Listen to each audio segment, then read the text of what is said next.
พัดเข่าอยู่พี่น้องเอ้ยว่าตำแต่เศร้าแต่เชี่ยวแท้หมู่บ้านนี่แสดงว่าเราบ่ได้ตำพี่น้องเอ้ย หรือว่าตำมือต่อมือบ่แม่ใช้ลูกสาวไปทางไหนเบิดแหละไปหาหน่อไม้นางลาดเพิ่นน่ะพี่น้องเอ้ยเนาะหาหน่อไม้ตลอดเพิ่นน่ะสบายดีพ่อเป็นนี่ใดอันเพิ่นไปจ่ายตำรวจแล้วบ่โอ้โอ้เพิ่นไปกับไผลูกเจ้าไปกับไผคนเอาน้องให้นี่ยืดโอ้ได้ใดก็แม่โดยสบายดีเด้อแม่เด้อเนาะสบายดีข้าวด้วยนึงนางไปมอบเงินพี่น้องอยู่ฝุ่นค่ะ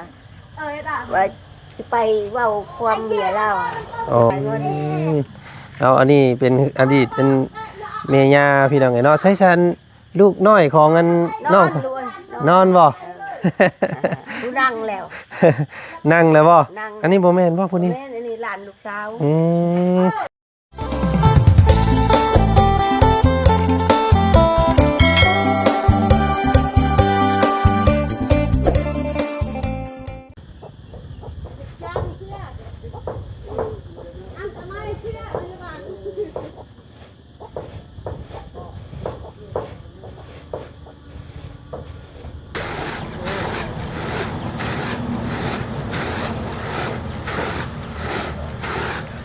บรรยากาศตอนเศร้าๆเปิดภาพมากับพบพ่อกับเอ้ยเพิ่นแม่เพิ่นกำลังเงินพัดเข่าอยู่พี่น้องเอ้ยว่าตำแต่เศร้าแต่เชี่ยวแท้หมู่บ้านนี่แสดงว่าเราบ่ได้ตำพี่น้องเอ้ย หรือว่าตำมือต่อมือบ่แม่ตำตอนเช้านี่ไว้มากินมื้อแรงนี่เนาะเข่าก็ได้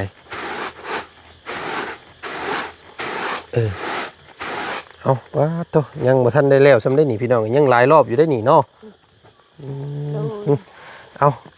เนาะตัดภาพมาทางบ้านซะแล้วอีกแล้วพี่น้องเอ้ยเนาะมื้อนี้ก็ได้เนาะมาทักถามเรื่องราวน้องบ่าวสอนคำเพิ่นไป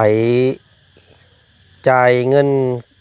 ให้ทางตำรวจแล้วบ่พี่น้องไอ้มิดซอยม้อยสิมีอยู่เนาะย่านไปแล้วตามเบิ่งนี่รถก็บ่เห็นพี่น้องเอ้ยตอนเช้าๆเลยบ่าวจันเข้ามาเนาะประมาณ 8:00 น 9:00 นเช้าตอนนี้พวกเฮาตั้งมุกตั้งใจเข้ามาอัปเดตทางนี้ก่อนสิเข้าไปหาน้องอ่อนเพิ่นพี่น้องเอ้ยเนาะเพราะว่าน้องอ่อนเพิ่นอยู่ปูนอยู่ตาดแสลนว่าซั่นพี่น้องเอ้ย จักเพิ่นสิมาบ่รอบนี้หรือว่าสิรอก่อนหรือว่าจังใดก็ติดตามเบิ่งนํกันเนาะพี่น้องเนาะเปิดภาพมาพ่อกับเอื้อยเพิ่นกำลังตุบตับอยู่พี่น้องเอ้ย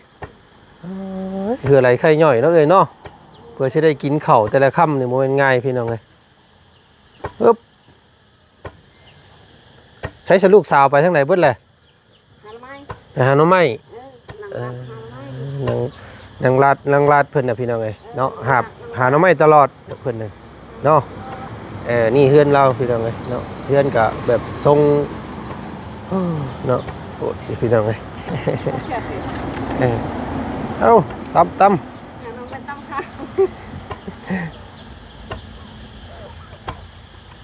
เอาไปถามเบิ่งเบาสอนเพิ่นก่อน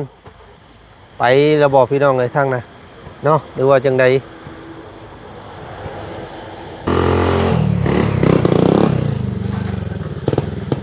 เนาะพี่น้องเนาะกะทางบ่าวจันว่าสิเข้าไปทางบ้านน้องอ่อนเพิ่นคือแหละพี่น้องเอ้ยมื้อนี้แต่ว่าก่อนอื่นเนาะเพื่อความ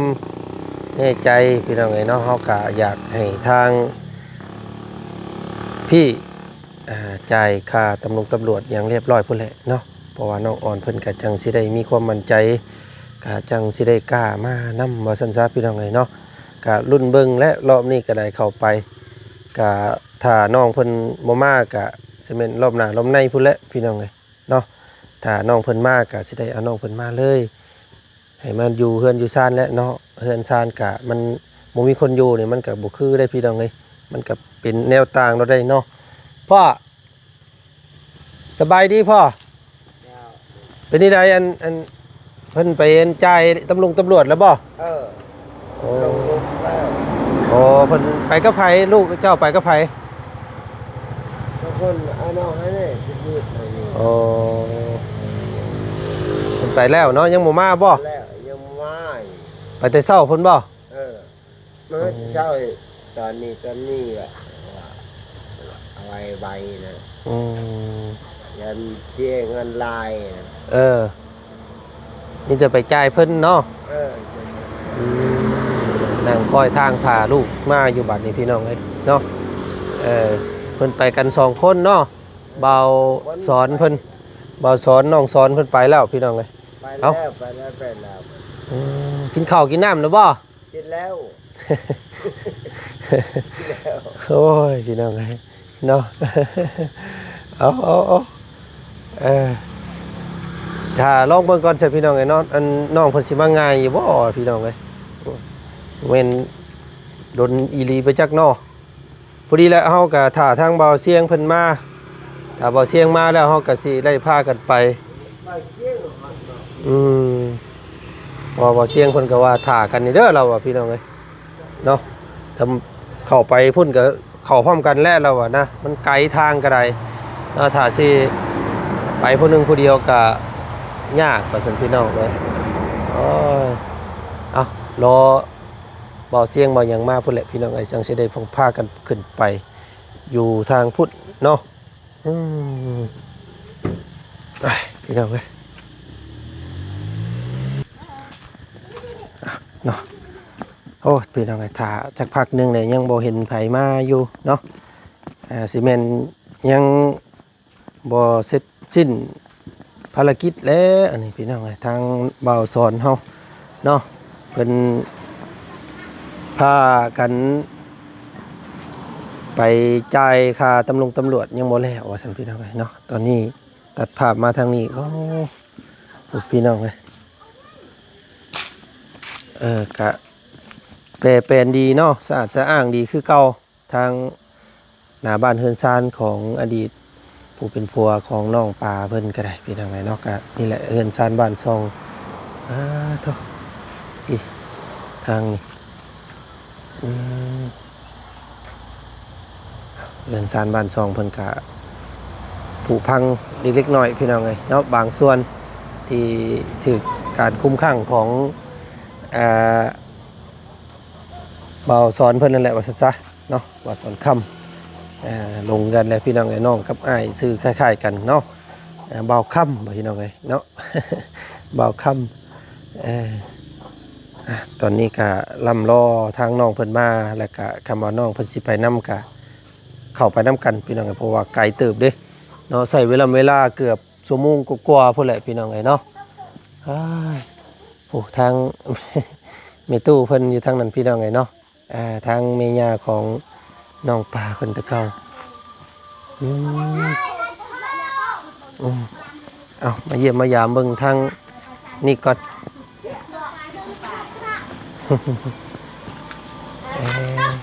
ใส่เนาะผู้ใดเด้โทรมาครับนะแม่ ครับโยแม่ครับบังโยหัน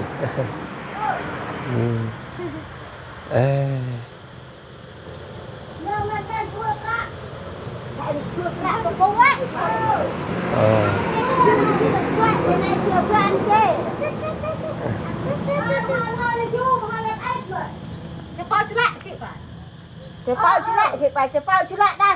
นั่นเรื่องนั้นก็บอกพระก็บ่มเลยเป้าให้มันก็บอกได้เป้ากับรถเลยได้คือไปเป้ากับรถ เพิ่นว่าได้ใดก็แม่เด้อสบายดีเด้อแม่เด้อเนาะสบายดี ข้าวได้นึงนางไปมอบเงินพี่น้องอยู่ฝุ่นค่ะว่าจะไปเว้าความเมียเรา อ๋อไปเว้าน้ำตำรวจนั่นบ่แลนค่ะ อ๋อสิแลนค่ะสิไปน้ำสิไปเพิ่นก็สิไปเว้าน้ำบ่เพิ่นนั่นแหละสิลงไปพอมันใช้เวียกบ่ได้พี่น้องทั้งคุณกับพี่น้องโดยบอกให้เพิ่น มาเด้อซะเด้อ เนาะ เนาะ สิ สิ ได้ ได้ อยู่นะฮั่น เออ ปันรู้ว่าบุญเด้อ โอ้ แล้วสิย่างบ่ได้ดอกไปเอาเหล้าให้ชอนไปเอา บ่าวสอนเพิ่นไปจ่ายเงินแล้วได้ให้เพิ่นไปเอาเนาะ ยังไปจ่ายเงิน เอาอันนี้เป็นอดีตเป็นเมย่าพี่น้องไงเนาะใช้ฉันลูกน้อยของอันน้องนอนบ่ ดูนั่งแล้ว นั่งแล้วบ่ นั่ง อันนี้บ่แม่นบ่ผู้นี้ แม่อันนี้หลานลูกสาว เฮาว่าเอาอันนี้มาให้เพิ่นเนาะอันนี้เอาไว้กินเด้อแม่เด้อเอาไว้อันสู่อันหลานน้อยเพิ่นกินเด้อน้องเพิ่นเด้อ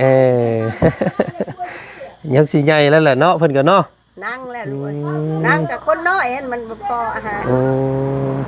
นั่งกับเหมาะแม่เนี่ยเนาะอยู่ดีมีแห้งอยู่ในบ้านเนาะนั่นแหละพี่น้องเนาะหักแพงกันคือเก่าเด้อแม่เด้อ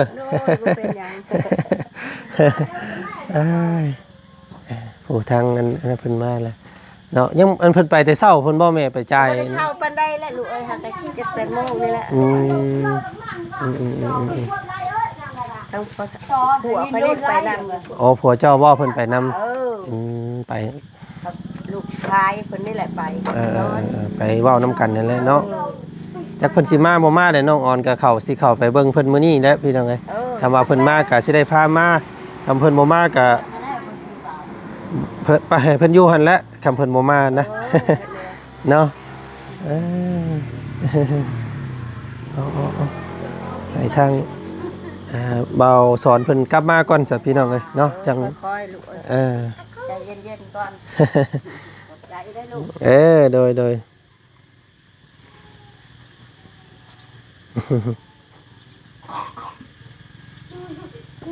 สบายดีแม่สบายดีอันอันเพิ่นไปแต่เช้าเพิ่นบ่เพิ่นไปจ่ายเงินน่ะละมองไปบ้านช่วยแรกก็ไปช่วยประฮอดแล้วบ่ชั่วโมงนึงเพิ่นไปมาจังได๋มาเนาะเพิ่นไปกับบ่ฮู้เด้นะไปอาบน้ำมันค่อยนี่เอาไปเห็นเด้ออยากให้อันน้องอ่อนเพิ่นมาอยู่บ่จักแล้วอยากให้เรามาอยู่บ่ซะบ่จักที่มาจักบ่ได้มาแล้วอย่าให้มาแล้วพ่อก็ช่องชามือเนี่ยก็บ่ได้ไปใช้แล้วลูกกินฮอดมันกินฮอดหลานเนาะฮอดหลานน้อยทั้ง4และฮอดหลานเพิ่นก็อยู่ดีมีแห้งอยู่มื้อนั้นไปหาเพิ่นอยู่ดีมีแห้งอยู่ไปในจับเดียวมาหมด5 คนเลยไปโอ้ค่อยก็กินฮอดคือกันเนาะมีไปหาผักหญ้าได้ลูกเอ้ยเมื่อวานคืนนี้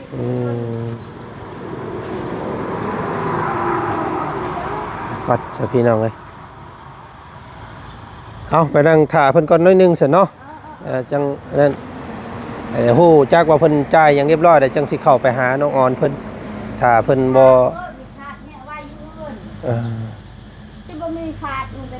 เฮ้ยบ่เป็นหยังแม่บ่เป็นหยังอย่าแล้วได้แล้ว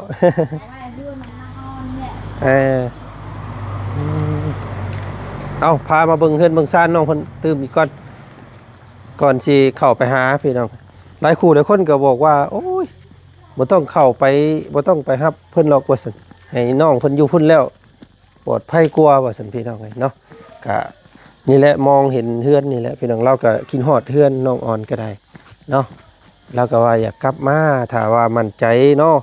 ลูกผัวเข้าไปฝากไปฟังไว้เรียบร้อยแล้วเพิ่นก็อยากมาว่าซั่นซะเนาะก็จังได๋ก็ติดตามเมืองน้ำกันพี่น้องเนาะไปคุยกันมื้อนี้เพราะว่ามื้อนี้ก็เบิดเวลาพี่น้องเอ้ยเนาะเบิดเวลาแล้วก็สิกลับบ้านก่อนรอบนี้ว่าซั่นซะพี่น้องเนาะทางตู้เมย์เพิ่นเอาสาดมาปูให้เลย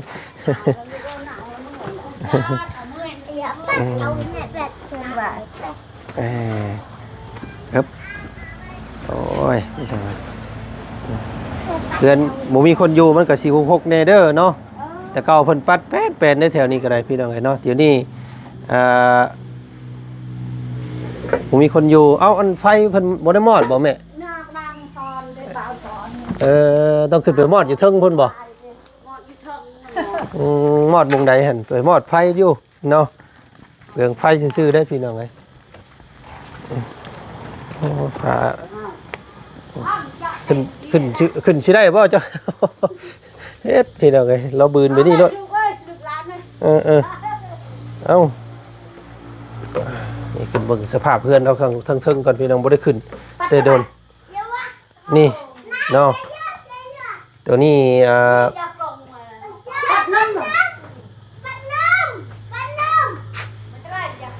ปัดมัน ใช่แหละพุ่นไปถอดพุ่นบ่อ๋อถอดแล้วเนาะมอดแล้วบ่จังตาราง หมดแล้ว เฮือนน่ะจนหก นี่ตีนี่หมดอันนี้ อ๋อแตกเบิดเลยพี่น้องก็ยังบ่ได้แตกหลายปานใดเนาะแต่เล็กน้อยซื่อๆก็พอ แอดเองได้ดีได้ ว่าตอนมื้อน่ะติเนาะว่าตอนหายแล้วว่ามาซ้อมเนาะ นี่นะไหมจะเช็ดจังไดอันนี้เราก็ยังบ่ทันได้เอาลงตารางซ้ำได้นี่พี่น้องเอ้ยเนาะอันกีตาไผอันเราอยู่กำ พี่พายอยู่กำนั่นบ่ให้อยู่ตารางนั่นให้อยู่เฮือนนั่น อ้าวพี่น้องเอ้ยเนาะเฮ็ดเฮือนงามๆให้เอากีตาพื้นตะไผขึ้นมาใส่เอามีแต่ว่าพุ่นแล้วเพิ่นมาอยู่พุ่นแหละให้เพิ่นปรับแปลงลงเอาลงเนาะคำว่านั่นใดกันเนาะคอยปัดกวดเบิ่ง M466 นี่ มันบ่มีคนอยู่เราก็อยู่แบบบัดระแวงเนาะย่านน้องอ่อนเพิ่นก็ได้มีแต่ให้แต่ละมื้อว่าซั่นโอ้ยส่งเสื้อเพิ่นอยู่ข้างในเบิดบ่แม่อืม เชื่อมาวัด เราบอกอยู่มื้อนั้นคำว่าเข้ามาอีกแล้วเอาส่งเสื้อมาให้นี่เด้อเราว่ะพี่น้องเอ้ยคำว่าอันนั้นก็เอาเก็บเสื้อเก็บส่งไว้ให้เรานี่เด้อเสื้อเราบ่มาก็สิได้เอาเสื้อเอาส่งไว้ให้เรานะ ถ้าบ่เอาช้อนมาใช่ป่ะ ตัวสินตัวอย่างพอเราเลยเปลี่ยนเพราะว่าอยู่ไกลใช่มันบ่ได้มีตลาดตะดีได้แถวนะพี่น้อง เครื่องที่กูเต้าเครื่องตะไคร้กูด่าให้ตะบ่าวกินไม่ได้ อันนี้บ่ เครื่องเช็ดยอ นี่บ่เสือส่งเสือเราบ่ ต้องเชื่อแม่มัน นั่นแหละคำนั้นก็เอาสิเอาไปให้เล่าคำว่านั้นเอาขึ้น เชื่อก็เพก็แบบนี้ก็นางน้อยหมดอาจุด ได้เนาะ ดีเท่าจูดเทือนจูดหยังเนาะจูดเทือนจูดซ่านแห้งอันนั้นแหละนี่พี่น้องนะนี่เป็นจูดแพร่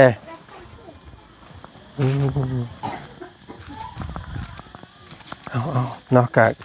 ทุกสิ่งทุกอย่างกำลังสิดีขึ้นแล้วแหละพี่น้องเอ้ยเนาะทางน้องทรายว่าวค่ำเพิ่นเนาะว่าสอนค่ำเพิ่นกำลังไปใส่จ่ายค่าตำรวจอยู่ว่าซั่นซะเนาะจังไดก็ติดตามเบิ่งส้มนำกันอีกเนาะพี่น้องเอ้ยเพิ่นสิมาง่ายมาหลายซำใดเนาะสิไปนำบ่มื้อนี้พี่น้องเอ้ยเนาะปุรีทางพ่อปู่น้องปลาไปแน่แล้วก็น้องเราแน่แล้วก็อีกผู้หนึงอีกพี่น้องเอ้ยเนาะ3คนว่าซั่นไปเนาะก็ญาติพี่น้องกันนี่แหละแถวนี้ก็หลายเพิ่นก็เบิ่งแย่งกันอยู่พี่น้องเนาะ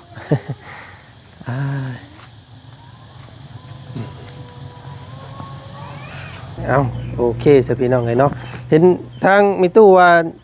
เจ็บแข้งบ่เจ้าน่ะเจ็บแข้งบ่ เจ็บอันนี้ลู เป็นหยังเป็นประดงบ่ เป็นประดงอันนี้ตื้อนี่นะ สิแหละเนาะผู้เฒ่าพี่น้องก็เก็บมาแล้วมัน แนวเจ็บแนวปวดเนาะ แม่ พี่น้องเอ้ยเอาสันอันเฮากับบ่มีหยังมาต้อนเจ้าแม่อันเดี๋ยวเฮาสิเอาเงินให้เด้อพอได้ซื้อยาเด้อพอได้ไปซื้อยาประดงกิน สุดจักสิเท่าใดเนาะเอาให้50,000เด้อเอาพี่น้องเอ้ยเอาไว้ซื้อยากินเด้อ ชื่อยาเวียดนั่นเลยกิน ดีอยู่บ่ซื้อแต่เก่า กินคู่มือก็ดีไม่ได้กินก็เจ็บอีก พอเบิ่งเฮือนเบิ่งซ่านถ่าน้องอ่อนเพิ่นนี่แหละเนาะเจ้าเนาะเบิ่งคอยแยงถ่าเด้อเด็กน้อยเด็กๆยันว่าขึ้นไปดินไปหยังก็เบิ่งแล้วก็ค่ำกลางคืนเนาะ เพิ่นก็บ่ได้เอาหยังแล้ว ปิดไปเบิดเลย ถึกตะปูแล้ว ล็อกตะปูไว้เต็มเบิดแล้วพี่น้องเอ้ย เอามีแต่สิท่าทางเพิ่นมาจักหน่อยหนึงคำนี่ใดก็สิพากันเข้าไปบ้านแล้วพุ่นแหละมื้อนี้ แม่น จักผู้ใดแน่สิไปก็บอกเด้อ ผู้ใดสิไปนํเด้อ เด้อ อืม แล้วก็เว้ามาอยู่คำว่าผัวอยู่คุก3ปี4ปีแล้วสิมาเราอะคำว่าอยู่ล่ำเดือนน้ำใดนี่บ่มาเราอะเราย่านเนาะน้องอ่อน มาแต่คนกระจายเงินยังไปเอาน้องพอชอนมัน อืม ไปพุ่น มันหอยรัว อืม อ่าเพิ่นก็สิ มันบ่มีหรอก เพิ่นก็สิไปนํคือกันบ่ มันไป อืม เดียวมันเบ้างพอมันเมาเหล้าไผก็จะเบา เออ ยาแล้วหรอกพอแล้วน่ะบ่ให้เราไปก็ยา แม่นน่ะ เนาะเพิ่นบ่ให้เพิ่นไปให้อันเบาซอนหั่นไปแล้วกับพออันกับนั่นเนาะน้องแล้วหั่นเนาะ เอออาย แล้วอ้ายแล้วบ่ เออ อืม อายเบาชอน เออกับอ้ายแล้วหั่นไปหั่น ไปนั่น แบบประมาณ 2-3 คนไปก็ได้แหละเนาะ แม่ ไปเว้าไปว่ากันคำว่าเราบ่มาก็ให้เราพักอยู่หั่นก่อนคำเราสิมาก็หอบลูกหอบเต้ามาเนาะ แม่ แกบอกจันกับซีมีแนวไปมอบให้เพิ่นอยู่มื้อนี้ก็เป็นข้าวเครื่องอยู่ของกินนี่แหละพี่น้องเอ้ยเนาะก็ไปเบิ่งนํกันถ้าเราบ่มาก็สิไปมอบให้อยู่พุ่นคำเรามาก็สิมามอบให้อยู่พี่พี่น้องเอ้ยเนาะ เลย เอาโอเคซะแม่ลาก่อนซะเนาะ เออ สบายดีเด้อ ดีมีแฮง เอาพี่น้องเอ้ยก็มื้อนี้ก็มาพ่อเมียเก่าน้องปลาเพิ่นนำมื้อนี้พี่น้องเอ้ยเนาะว่าสิเห็นน้องหงฟ้าบ่ได้เห็นซ้ำพี่น้องเอ้ยเนาะ